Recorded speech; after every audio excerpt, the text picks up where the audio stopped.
Hello everybody! In this guitar lesson I'm going to teach you to play an easy acoustic version of London Calling by The Clash. Now I'll teach you the chords, I'll show you a strumming pattern, and towards the end of the lesson I'll show you how you can build in elements of that famous bass riff into your playing. But let's start with the chords. The introduction to the song cycles between two chords, E minor and F major 7. We're going to play 4 beats on each chord and we're going to keep on alternating between them like this.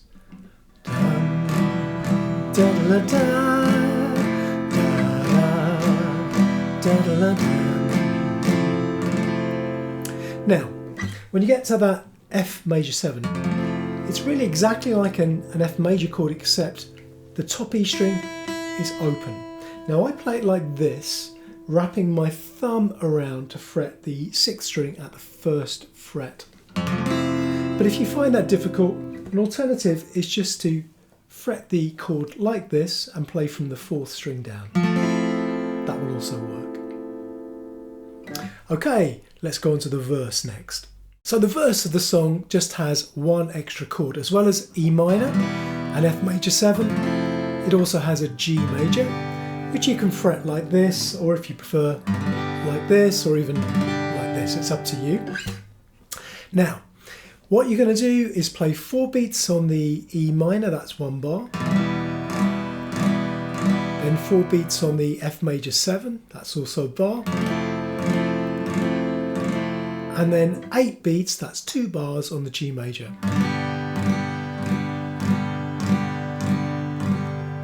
So that's going to sound like this. London calling to the faraway towns. Now war is declared and battle come down. London calling to the underworld. Come out of the cupboard, you boys and girls. So that little E minor to F major 7 to G pattern repeats 4 times, and then you're on to the chorus, and we'll look at that next.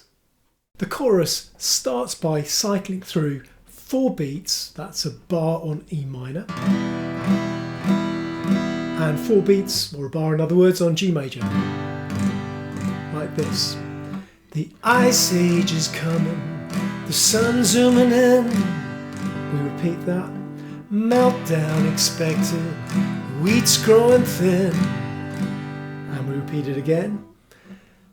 Engines stop running, but I have no fear. Now this time we go back to the E minor. So London is drowning, and 4 beats on that E minor, and then we go to D major and we're going to play 8 beats or 2 bars on that D major. I live by the river, and then we're back into the chords for another verse. Let's look at a strumming pattern for London Calling now then.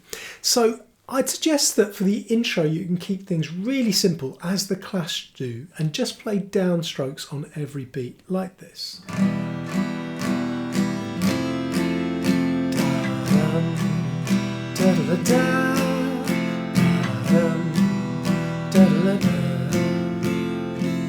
think that works really well for the intro. When you get into the verse and the chorus, then I think you can mix things up a bit, and I'd suggest this strumming pattern.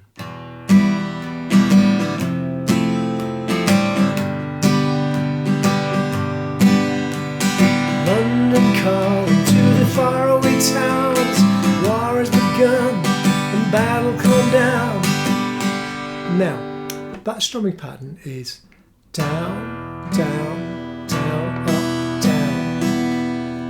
down, down, down, up, down, up. And the timing of that is 1, 2, 3, and 4.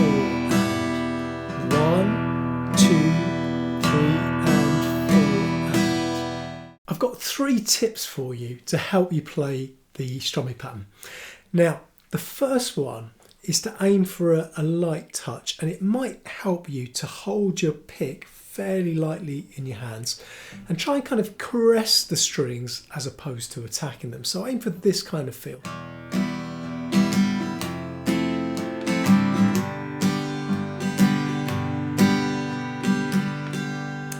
My second tip is to vary which strings you play on each stroke. Now, if I didn't do that, and if I played every string on every up and down stroke, it would sound like this.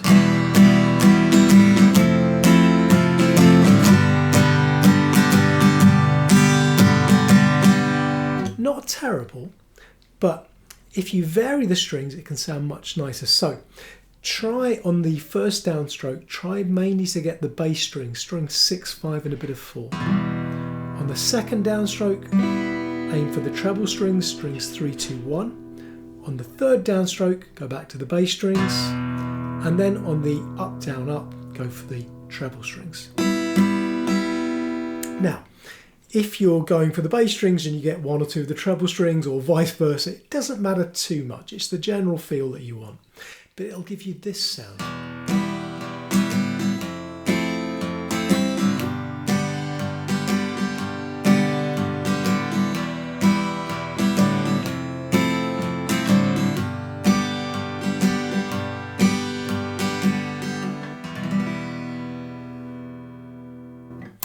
Now, my third tip is mainly for beginner guitarists. So if you're quite new to playing guitar, then what you can do when you change chord, and this might just make it a little bit easier for you to play this song, on the last down up of that chord pattern, of that strumming pattern, you can remove your fingers, okay? Because you're playing just the treble strings, and you find that the little bit of variation you get in the sound that the guitar is making is quite a positive thing. So let me show you how that will sound.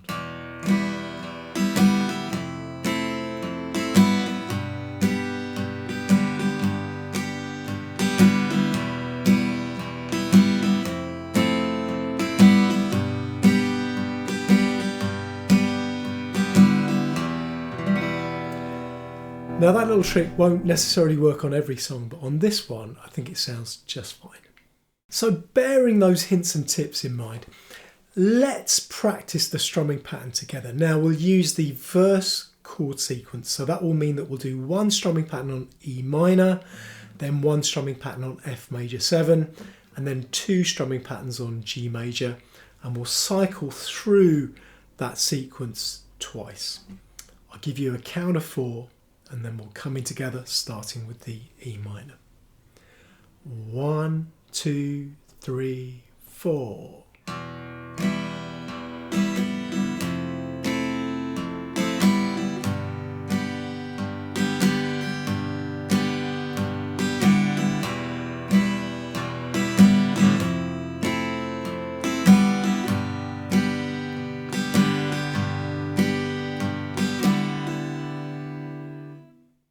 Next, I'm going to show you how you can work elements of the famous bass riff from the introduction into your strumming.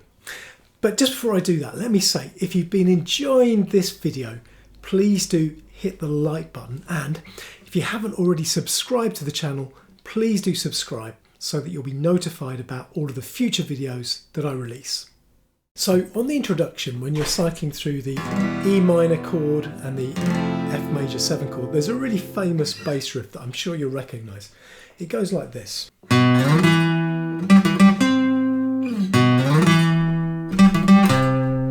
So that bass riff would be difficult to work into your strumming pattern in its entirety. Let me just remind you of the riff, or the first half of it anyway, which goes like this.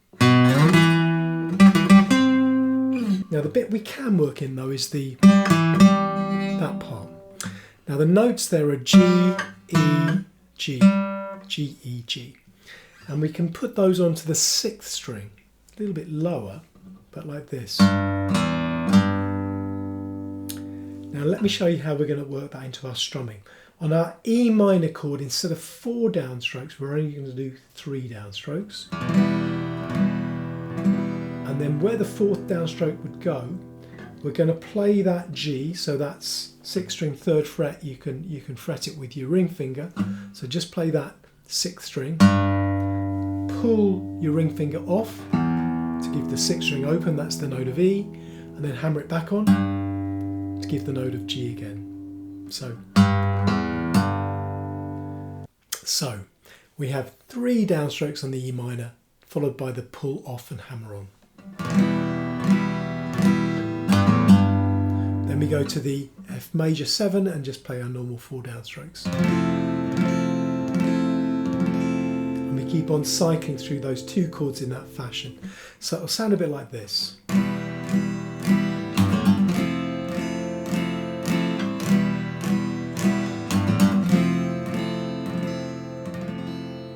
So you just have to get used to that little pull off and hammer on that's going on there. And it just really hints at that bass riff without playing the whole of it. So let me know in the comments whether you think that works or not. Just be interested to know your opinion about that. Now I said that I'd show you how to play the whole of that bass riff, and I'll do that next. Now if you're curious about how to play that famous bass riff, let me show you it quickly now. The fingerings is actually exactly the same on a guitar as on a bass guitar, because you're only using the bottom 3 strings. Okay. Now, most of it is on the 5th string, and you're going to start by fretting the 5th string at the 2nd fret with your index finger. You play that 5th string, you slide your index finger all the way up to the 7th fret, and when you get there, you play that. So far we have this. Okay.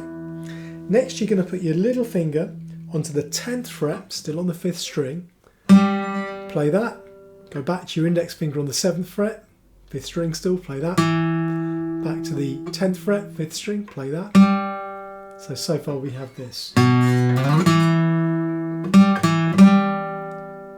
And then you're going to move your little finger to the 4th string, same fret though, 10th fret, and play that 4th string. So the first half of that little bass riff is like this. And the second half is the same except for the last note. So the beginning is the same. But this time, instead of going to the 4th string, we're going to go down to the 6th string at the 8th fret.